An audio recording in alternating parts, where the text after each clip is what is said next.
देवों की पावन स्थली उत्तराखंड से मैं Dinesh Chand Tiwari JD smart learning पे आप सभी साथियों का हार्दिक स्वागत करता हूं। दोस्तों, जैसा ही आपको विदित है कि कक्षा 10वीं की हिंदी मीडियम के उन विद्यार्थियों के लिए मैथमेटिक्स की सीरीज शुरू की गई है जिनके बोर्ड एग्जाम बहुत नज़दीक हैं। इसी कड़ी में हमने अपने पहले अध्याय को कंप्लीट कर लिया है और दूसरा अध्याय बहुपद के अंदर हमने एमसीक्यूज को देखा था कि बोर्ड एग्जाम में कैसे कैसे एमसीक्यूज हमसे पूछे जाते हैं। आज के लेक्चर में हम देखेंगे कि बोर्ड एग्जाम में हमसे 1 नंबर और 2 नंबर में कैसे सवाल बहुपद से आते हैं। तो चलिए आइए शुरुआत करते हैं अपने इंटरेस्टेड सवालों के साथ में और सरल सरल सवालों के साथ में। देखते हैं कि पहला सवाल हमें क्या कह रहा है। एक द्विघात बहुपद ज्ञात कीजिए जिसके शून्यकों के योग तथा गुणनफल क्रमशः 0 तथा वर्गमूल 5। दूसरा, 1 ऋण -1 है। गौर कीजिएगा, यहाँ एक द्विघात बहुपद हमें ज्ञात करना है और द्विघात बहुपद क्या होता है, उसका स्टैंडर्ड मानक रूप क्या होता है ये आपको पता है। वो ax² + bx + c के रूप में लिखा जाता है। तो पहला देखते हैं 0 तथा वर्गमूल 5। और बहुत इंपॉर्टेंट बात यह है, इसका वर्ष देखिएगा, वर्ष 2009, वर्ष 2017, वर्ष 2022 और जो दूसरा है वो 2012। तो हम समझेंगे बोर्ड एग्जाम में इस तरीके का सवाल अक्सर साल 2 साल के बाद रिपीटेड कर दिया जा रहा है। तो चलिए पहला सवाल हल करते हैं। माना द्विघात बहुपद ax² + bx + c को हम ले लेते हैं।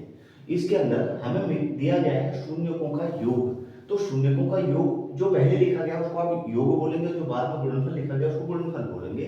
तो शून्यकों का योग आपको सूत्र पता है कि शून्यकों का योग होता है अल्फा + बीटा = -b/a। और ध्यान रखेंगे अल्फा + बीटा आपको शून्य दे दिया गया है। तो आप जानते हैं कि शून्यकों का योगफल अल्फा + बीटा = -b/a इक्वल ये दिया गया है 0। दूसरा, उनका हमारे को दिया गया है गुणनफल। तो गुणनफल होता है अल्फा × बीटा = c/a। यहाँ पर हमारे को दिया गया है अल्फा × बीटा √5 दे दिया। अब आप जानते हैं कि द्विघात बहुपद का ये स्टैंडर्ड रूप है। इसको हम इस तरीके लिख लेते हैं, x - अल्फा एक ब्रैकेट में इंटू x - बीटा दूसरे ब्रैकेट के अंदर। ब्रैकेट को सॉल्व करेंगे तो सॉल्व करने पे आपको मिलेगा x² - अल्फा + बीटा एक ब्रैकेट के अंदर, ब्रैकेट क्लोज इंटू x और प्लस अल्फा इंटू बीटा। अब गौर कीजिएगा, अल्फा + बीटा की वैल्यू आपके पास, अल्फा इंटू बीटा की वैल्यू आपके पास, तो बन गया आपका बहुपद। देखते हैं x² - अल्फा + बीटा की वैल्यू 0 दे रखी है, वो तो सवाल में गिवन है, इंटू x प्लस √5। आप जानते हैं कि 0 से अगर हम गुणा कर देंगे इसके साथ तो 0 हो जाएगा। तो बचेगा सिर्फ x² और प्लस √5। जो कहा गया है कि द्विघात बहुपद, तो द्विघात बहुपद आ गया x² प्लस √5। ये सूत्र आपने पढ़ा है, थोड़ा ध्यान दे दीजिएगा, बहुत सरल। क्या करें इसको बनाने के लिए, x का x से इंटू कर दें, अल्फा और बीटा को एक ब्रैकेट में लेके अल्फा + बीटा कर दें और दोनों का कॉमन x आएगा तो यहाँ x लिख दीजिएगा और अल्फा × बीटा एक जगह आ जाएगा।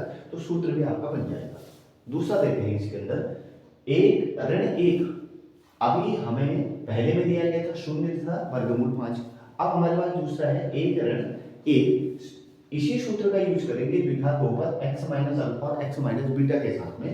तो अल्फा + बीटा हमारे को दिया गया है 1 और अल्फा इंटू बीटा दिया गया है 1। तो सूत्र पे रख देते हैं x² - अल्फा + बीटा की जगह पे रख देंगे हम 1 और into x plus alpha into beta दे रखा वो ऋण 1 दे रखा है, तो ऋण 1 लिख देंगे। इसी को सॉल्व करेंगे तो ये बनेगा x² - 1 × x का मतलब x और ये प्लस का है ये माइनस का है, दोनों आपस में मिलेंगे तो माइनस का चिन्ह आ जाएगा, x² - x - 1। ये हमारे सवाल का हल होगा। ध्यान दीजिएगा, मैंने आपको दोबारा रिपीट कर रहा हूँ, वर्ष 2012, वर्ष 2009, 17 और 22 हर 1, 2, 3 साल के बाद सवाल रिपीट कर रहा है। तो इस तरीके का सवाल आपके बोर्ड एग्जाम में होगा, आप आसानी से बनाएंगे। दूसरा सवाल आप और आगे बढ़ जाते हैं। और क्या सवाल आता है, यदि बहुपद ax² - 6x - 6 के शून्यकों का गुणनफल 6 हो तो a का मान ज्ञात कीजिए। आपको ax² - 6x - 6 के शून्यकों का गुणनफल दे दिया गया है, 6 के बराबर है। और आप जानते हैं कि शून्यकों का गुणनफल alpha into beta is equal to होता है c/a। तो आपने ध्यान रखना है कि इस समीकरण की तुलना ax square plus bx plus c से कर दीजिए, तो आप देखेंगे कि a की जगह तो a ही रहेगा, x स्क्वायर का गुणा पे a है, और यहाँ b की जगह पर आपके पास 6 आ जाएगा, ध्यान रखिएगा, और ये c की जगह पर -6 आ जाएगा, तो ये b हो गया और ये a हो गया। हम इसी सूत्र का यूज करेंगे, शून्यकों का गुणनफल अल्फा इंटू बीटा, तो अल्फा इंटू बीटा हमारे पास 6 दे रखा है, बराबर c बट्टा a, तो c की जगह पर हमारे पास है -6, तो हम यूज करेंगे -6 और डिवाइडेड बाय बोलेंगे उसको a अपॉन a बोल देंगे। a का 6 से क्रॉस मल्टीप्लाई कराएंगे तो ये बनेगा 6a is equal to -6। a को हटाएंगे क्योंकि a की वैल्यू निकालेंगे, तो इसको डिवाइड के पोर्शन में लाएंगे, -6 अपॉन 6, 6 से 6 को डिवाइड कर दीजिएगा, 6 से 6 को डिवाइड करेंगे तो 1 ही आता है, और ये माइनस का साइन है तो ये -1 हो जाएगा, आपका आंसर बन जाएगा a की वैल्यू -1। यदि बहुपद के अंदर का गुणनफल दिया गया है तो हम इस तरीके से करेंगे, और इसी का जो हुआ भाई दूसरा आ गया है, ये 2011 में पूछा गया सवाल है, और ये 2011 और 2020 में पूछा गया सवाल है, ध्यान से रखिएगा। यदि बहुपद ax square minus 8x minus 4 के शून्यकों का योगफल चार्ट, देखिएगा यहाँ गुणनफल दे दिया गया था, अब की बार हमें योगफल दे दिया गया है और पूछा है कि a का मान बताइए। अभी आपने सीखा कि शून्यकों का योगफल अल्फा प्लस बीटा बराबर -b अपॉन a। सेम प्रक्रिया करेंगे, ax square plus bx plus c से इसकी तुलना करेंगे, a का मान निकालना है, b की जगह पर -8 है और c की जगह पर -4 है। इसी सूत्र का यूज कर देते हैं, दिया गया बहुपद है ax square minus 8x minus 4, योगफल बराबर alpha plus beta minus b upon a। अब देखिएगा योगफल दिया गया है अल्फा प्लस बीटा बराबर 4, तो रखेंगे 4 बराबर माइनस, यहाँ पर थोड़ा गौर कीजिएगा, यहाँ पर -8 और सूत्र में भी माइनस है, तो माइनस ब्रैकेट में लेके -8 बटे अल्फा, फिर से क्रॉस मल्टीप्लाई कराइए, 4 गुना अल्फा हो जाएगा 4 अल्फा यानी a और बराबर 8, तो a बराबर हो जाएगा 8 बटे 4 बराबर 2। तो शून्यकों का योगफल अगर 4 दिया गया है तो a का मान कितना आएगा हमारे पास, a का मान आ जाएगा 2, ये आपका आंसर बन जाएगा। गौर कीजिएगा, फिर से दोबारा रिपीट कर रहा हूँ, वर्ष 2011 वर्ष 2020 2011 रिपीटेड सवाल हैं और पूरी उम्मीदें की जा सकती हैं कि जाने कब किस बोर्ड में सवाल बन के आ जाएंगे। चलिए इसी कड़ी को और आगे बढ़ाते हैं। सवाल नंबर 4 आता है, बहुपद x स्क्वायर माइनस 3 के शून्यक ज्ञात कीजिए। अब आपको गौर करना है कि आपको इसके शून्यक निकालने। आप ध्यान रखेंगे, ये लिखा है x स्क्वायर, ये लिखा है 3, तो यहाँ बड़ा कंफ्यूजन हो जाएगा, तो आप तुरंत दिमाग दौड़ाएंगे और सोचेंगे इस 3 को क्या मैं वर्गमूल 3 गुणा वर्गमूल 3 लिख दूं। हाँ, ये लिखा जा सकता है क्योंकि वर्गमूल 3 गुणा वर्गमूल 3 का मतलब हो गया 3। तो हमने इसको तोड़ दिया गुणनखंड के रूप में, एक्स स्क्वायर माइनस वर्गमूल 3 का होल स्क्वायर, तो क्या ये ए स्क्वायर माइनस बी स्क्वायर की आइडेंटिटी आ गई? जी आ गई, ए स्क्वायर माइनस बी स्क्वायर, और ए स्क्वायर माइनस बी स्क्वायर की आइडेंटिटी आप जानते हैं कि ए प्लस बी ए माइनस बी। तो इसको दो बार लिख दो, एक बार लिख दो x प्लस रूट 3 एक ब्रैकेट में, और दूसरे में लिख दो x माइनस रूट 3। अब ये शून्य तभी होगा जब इसके बराबर में हम शून्य लेके आ जाएंगे, तो हम देखेंगे कि इसके शून्य कैसे निकलेंगे। हम बोलेंगे x प्लस रूट 3 बराबर शून्य, पक्षांतर में करेंगे, इस 3 का लेफ्ट हैंड से राइट हैंड में पक्षांतरण कर देंगे, तो ये यहाँ धन का है, अगर ये शून्य की जगह पर जाएगा राइट हैंड में जाएगा तो माइनस का साइन ले जाएगा, तो x बराबर हो जाएगा माइनस रूट 3। दूसरा, अब आप बोलेंगे कि x माइनस रूट 3 है, इसका भी पक्षांतरण करेंगे तो ये ऋण का है तो धन बना देगा, इसको लिखा जाएगा x बराबर रूट 3 प्लस का। तो जो बहुपद दिया गया है x स्क्वायर माइनस 3, इसके जो शून्य निकल के आएंगे, ये आएगा एक माइनस रूट 3 और एक आएगा रूट 3। दोस्तों ये सवाल अनेकों बार बोर्ड एग्जाम में पूछा गया है और ऐसा सवाल पूछते हैं क्योंकि इसमें विद्यार्थी थोड़ा सा फंसते हैं, उन्हें लगता है कि आप क्या किया जाए, कुछ ना करना, ऐसा कहीं पर भी क्वेश्चन किया जाए, x स्क्वायर के जो x स्क्वायर माइनस 3 की जगह पे वो 5 भी लिख देता है, तो आपने जल्दबाजी नहीं करनी है, भाई ध्यान देना है। चलिए अगले सवाल पे आ जाता हूँ।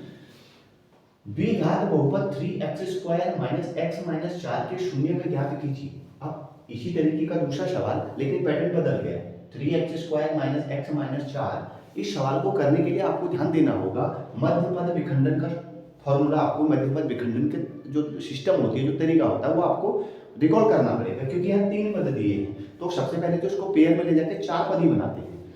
हम क्या करेंगे, इसके लिए इस 3 का गुणा करेंगे इस 4 के साथ, तो 3 चक्को हो जाएगा 12, हमने लिख दिया 12।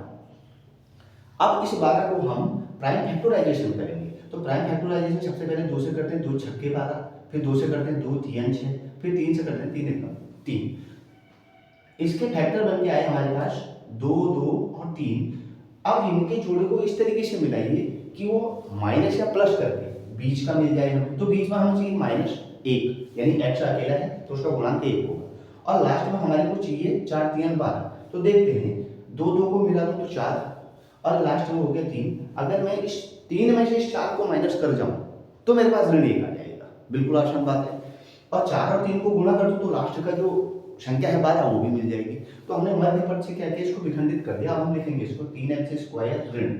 आप गौर कीजिएगा, यहाँ धन का 3 चाहिए तो ऋण 3 पहले ब्रैकेट के अंदर लिखिए, फिर धन 4 और ब्रैकेट क्लोज करके लिख देते हैं x और ऋण 4। अब इस ब्रैकेट को खोलेंगे, हम बोलेंगे 3x² माइनस माइनस आपस में जुड़ेंगे तो प्लस 3x माइनस ये माइनस का है, ये प्लस के साथ में जाएगा तो माइनस करेगा -4x और ये -4। अब जोड़ा बनाएंगे 3x² और 3x एक पेयर के अंदर।